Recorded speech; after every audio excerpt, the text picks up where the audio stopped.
One of them can be black, brown, blonde, blue-gray, or even pure snow-white, all within a single species, and it's the one you're most likely to meet. One of them shrank from roaming half a continent to clinging on in barely 2% of the land it once ruled, and telling it apart from its cousin could genuinely save your life. And one of them is the largest meat-eating predator that walks the earth, a creature so at home on the frozen sea that it's technically classified as a marine mammal. 3 animals. 1 question. What do they have in common?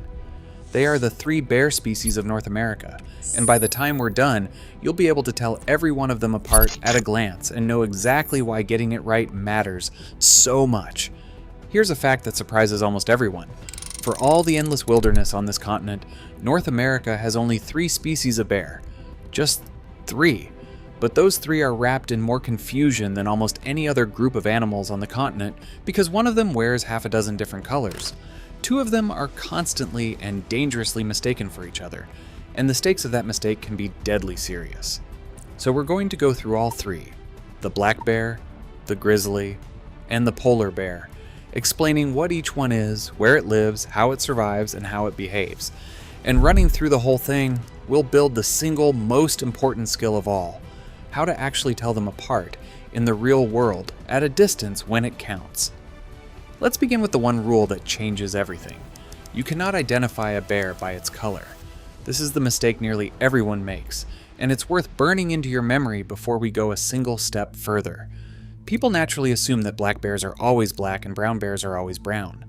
The reality is not that simple, not even close. The American black bear comes in a whole rainbow of coat colors, and a great many of them are some shade of brown. So a brown bear you spot out in the woods might genuinely be a black bear, or it might be a grizzly, and there is simply no way to tell which one by color alone. People get this wrong constantly and confidently. Instead, exactly like the experts do with confusing birds of prey, you have to read the animal's shape and structure. The shoulders, the face, the ears, the claws, and the rump. Those physical features never lie. Color lies all the time. Keep that firmly in mind as we meet the first and most widespread bear on the entire continent. The American black bear. This is the bear you're most likely to encounter, by a wide margin. The American black bear is the most common and widespread bear in the world, with a population across North America estimated at around 800,000 or more, roughly half of them in Canada. And it lives in a remarkable range of habitats, from northern forests and southern swamps to high mountains, and increasingly the wooded fringes of suburbs and towns, ranging from Canada all the way down into Mexico. If you see a bear anywhere in the eastern United States, it is a black bear, because it's the only bear species that lives there at all. The grizzly and the polar bear are animals of the west and the north. Across the entire eastern half of the continent, the black bear reigns alone. And here's where the color confusion begins in earnest. Despite the name, black bears are a riot of colors. In the east, they're usually jet black with a tan muzzle, but head west and you'll find them in shades of cinnamon, chocolate brown, and warm honey blonde. So much so that a western black bear is very often not black at all. A lighter coat may even help it stay cool in open, sunny country. And then it gets genuinely extraordinary. Along a stretch of the misty British Columbia coast lives the spirit bear, also called the Kermode bear, a black bear born with white or cream-colored fur, not an albino, but the product of a rare recessive gene carried by both parents. It's deeply sacred to the First Nations people of the region, who kept its existence secret from outsiders for generations, and there are likely only a few hundred of these ghostly white bears in the entire world. Some research even suggests their pale coats make them better at catching salmon, because the fish are less spooked by a light shape against the sky. And farther north in the Alaskan Panhandle roams the glacier bear, another black bear cloaked in a stunning silvery blue-gray coat. One single species, and it can be black, brown, blonde, white, or blue. This is exactly why color is useless for identification and why shape is everything. So what actually defines a black bear? Its body shape and its temperament. A black bear has no prominent shoulder hump, so its highest point is its rump. It has a straight, flat face profile from forehead to nose, tall pointed ears that look relatively large for its head, and short, strongly curved claws that make it a superb tree climber. A cub can scramble up a trunk in seconds. And its personality is the key to its danger level. The black bear is, by nature, timid and shy. It generally wants nothing to do with people, and its overwhelming instinct when startled is to flee or bolt up the nearest tree. It's also a supreme generalist, which is the secret to its success. A black bear is an omnivore that will eat almost anything. Berries, nuts, roots, insects, fish, carrion, and, to the endless frustration of people, garbage, bird feeders, and coolers. That adaptability is why, even as its wilder cousins have retreated, the black bear has actually expanded its range in recent decades, quietly recolonizing forests and pushing right up to the edges of towns. Like most bears, it spends the winter in a den, dropping into a deep sleep and living off its fat reserves. And it's during this winter dormancy that a female gives birth to tiny, helpless cubs weighing less than a pound, nursing them in the darkness until spring. It is the smallest of our three bears, and by far the least aggressive.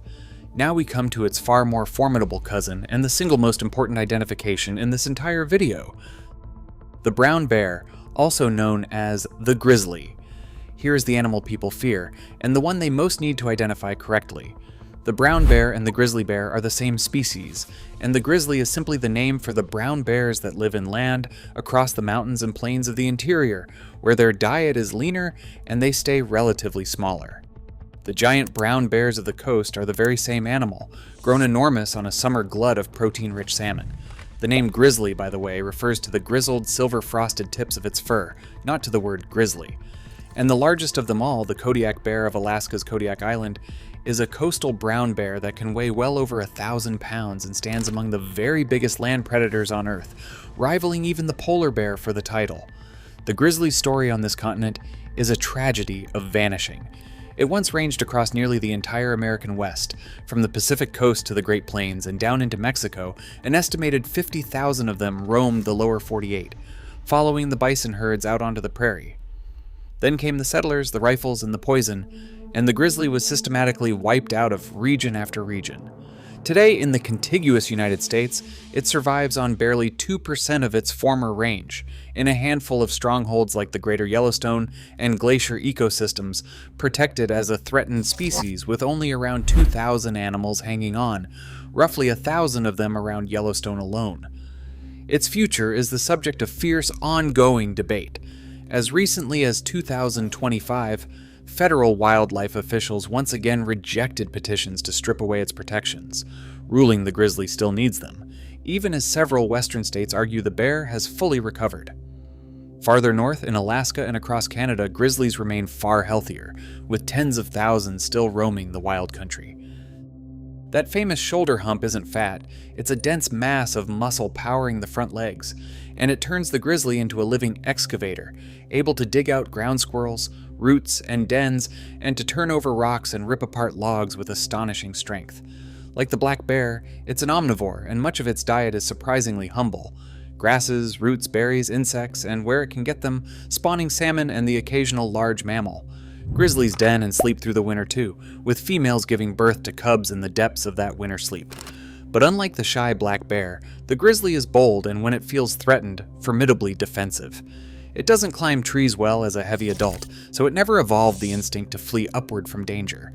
Instead, a grizzly that feels cornered, especially a mother with cubs, or a bear surprised at close range over a food source, is far more likely to stand its ground and confront the threat head-on. This is precisely why telling it apart from a black bear isn't just trivia, it can determine whether you live. We'll get to that life or death distinction in a moment. But first, the giant of the far north. The polar bear.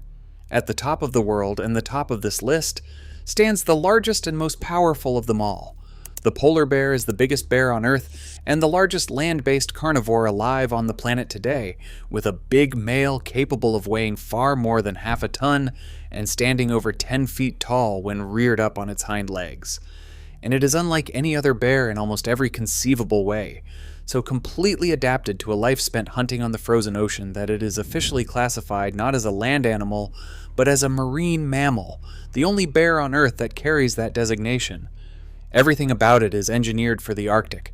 Its coat looks white, but each hair is actually hollow and transparent, trapping warmth and scattering light so the bear blends into the ice and snow. Beneath that fur, its skin is jet black to soak up every bit of the sun's heat. A thick layer of blubber several inches deep insulates it against water that would kill a human in minutes. And its huge, furred, dinner plate paws work like both snowshoes and paddles, powering it through frigid seas on swims that can last for days. It is a pure carnivore, the only bear that eats almost nothing but meat, and a specialized hunter of seals, which it catches with breathtaking patience, waiting motionless for hours beside a hole in the ice for a seal to surface for air, then striking with a single explosive lunge.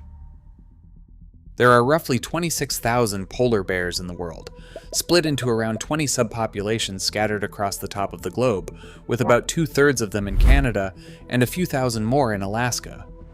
Unlike black and grizzly bears, polar bears don't truly hibernate. They stay active and hunting right through the brutal Arctic winter, and only pregnant females den up, digging into a snowbank to give birth to their cubs in the deep cold. And they are the bear whose future is most openly threatened, because their entire way of life is built on the sea ice. And as the Arctic warms and that ice melts away earlier and forms later each year, the polar bear is stranded ashore, unable to hunt seals, going hungry for longer and longer stretches. It has become the living symbol of a changing climate, listed as a vulnerable species and declining across much of its range. It's also, notably, the one bear that will readily regard a human as prey, but you are extraordinarily unlikely to ever meet one, because almost no people live where it hunts. Which brings us back to the two bears you actually might encounter, and the skill that matters most. Black bear or grizzly, how to tell them apart, and why your life may depend on it. This is the heart of everything. Across much of the American and Canadian West, black bears and grizzlies live in the same country, and telling them apart is one of the most important skills anyone in bear territory can learn. Forget color completely. Remember, both species come in brown. Instead, run down a checklist of 5 physical features, and the bears separate cleanly. First, and most important, the shoulders. A grizzly has a large, distinctive muscular hump rising over its shoulders, a powerhouse of muscle that drives its digging. That hump is the grizzly's single most reliable field mark. A black bear has no hump at all, so its highest point is its rear end, not its shoulders. Hump means grizzly. No hump means black bear. Second, the face. A grizzly has a dished concave profile with a forehead that curves down toward the nose. A black bear's profile is straight and flat, like a Labrador's, sometimes called a Roman nose. Third, the ears. A black bear's ears are tall, prominent, and pointed. A grizzly's ears are shorter, rounder, and look almost small against its massive, broad head. Fourth, the claws. A grizzly's front claws are long, up to 4 inches, and fairly straight ivory-colored tools built for digging. A black bear's are short, dark, and sharply curved for gripping bark.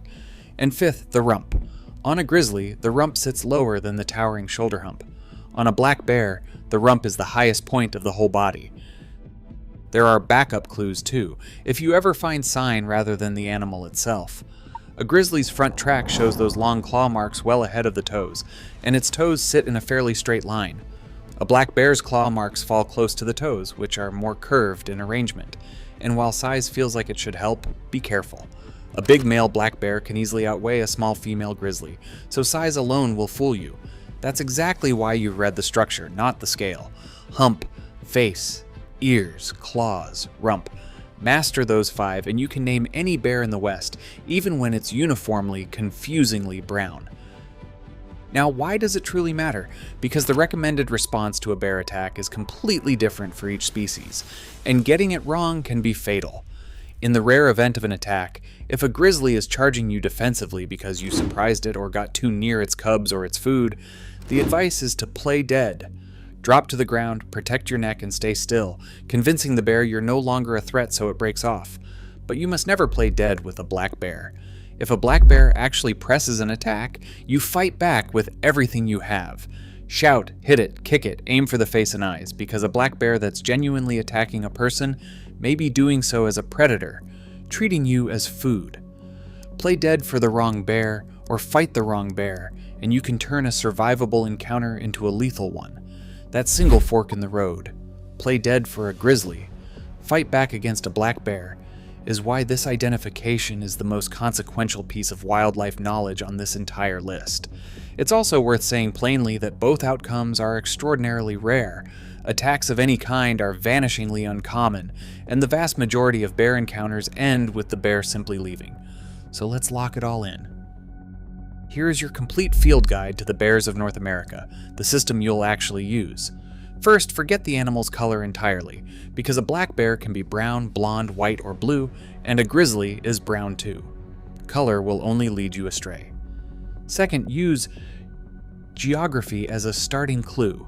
In the eastern half of the continent, any bear is a black bear, full stop. Then if the bear is out on Arctic sea ice or a far northern coast and it's white and enormous, it's a polar bear. And there is genuinely nothing else it could possibly be. Everywhere else across the West, where the two brown-capable species overlap, you look at the body and you run the 5-point check. A prominent shoulder hump, a dished, concave face, short rounded ears, and long straight claws add up to a grizzly. No hump at all, a straight flat face, tall pointed ears, a rump that's the highest point of the body, and short curved climbing claws add up to a black bear. That's the entire system, and its beauty is that it works from a safe distance, through binoculars, in a photograph, and even when the animal's color is telling you absolutely nothing. 3 bears. That's the whole cast for an entire continent. The adaptable, color-shifting black bear that lives nearly everywhere and thrives at the edges of our world. The mighty, humped grizzly, clinging to the last wild remnants of its old kingdom. And the great white lord of the frozen sea, the largest of them all, facing the most uncertain future of any. Each one is a survivor of a long war with humanity, and each one deserves both our respect and our distance. They are not monsters, and they are not out to get you. The overwhelming majority of bears want nothing more than to avoid you entirely, and will do exactly that if you let them. Learn their shapes, give them room, store your food where they can't reach it, carry bear spray in grizzly country, and never come between a mother and her cubs, and you can share their country safely and even joyfully. So the next time you see a bear, whether in the flesh on a mountain trail or in a photo on your screen, you won't just call it a bear, and you certainly won't be fooled by the color of its coat. You'll read the hump, the face, the ears, and the claws, and you'll know with real confidence exactly which of North America's 3 great bears is standing before you.